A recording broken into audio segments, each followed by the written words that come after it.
In the western Maine mountains, residents of Rangeley know rural life comes with its challenges. I've lived here since 2001. Families like Michelle LaLiberty's put down roots here, but never expected something as basic as a prescription would become so difficult to access. I mean, I want to retire here, but I also want to be able to get my medicine.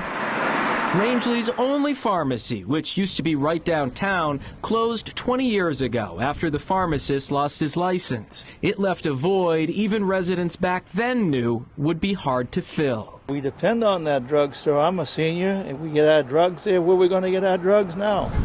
The town is now considered a pharmacy desert, meaning residents have to drive more than 15 minutes for pharmacy services.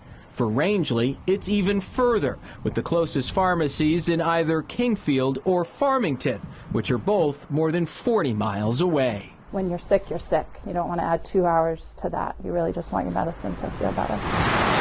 To cut down on the drive, some are turning to Facebook to find out who's already in town and might be able to pick up their prescription. Everybody has made it work, but it's not ideal. We have patients traveling here from all the way up in Rangeley down to this pharmacy. Steve Mackey opened Spruce Mountain Pharmacy in Jay 15 years ago. The landscape's changed dramatically. He says independent pharmacies like his have become a critical lifeline for many communities. Hello. But the industry is in trouble. $6 today, please. State data show Maine has lost a tenth of its pharmacies over the past decade. As a result, a recent study by GoodRx shows 45% of Maine's population now lives in a pharmacy desert, one of the highest percentages in the country. On average, we're losing 10 pharmacies a day, and that's not just independent pharmacies, but that's chain pharmacies as well. What void does that create? I mean, that void creates travel. Pharmaceutical care drops. The access to prescription coverage drops.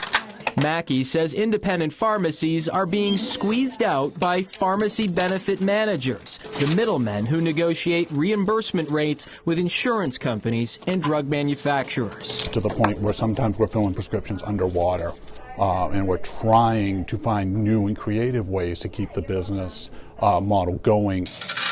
That includes investing in a new pill packaging machine, filling all the patients' prescriptions at the same time, so they're not making multiple trips. But Mackey says that may only go so far, and he hopes lawmakers in Augusta work to bridge the gap as well.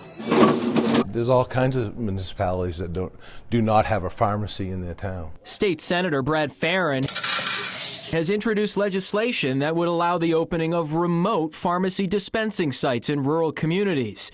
A licensed technician could dispense certain acute medication under the supervision of a pharmacist off-site. If we can do that and get this medication into their systems and hands sooner, I think it's going to make a big difference for our elderly folks in Maine.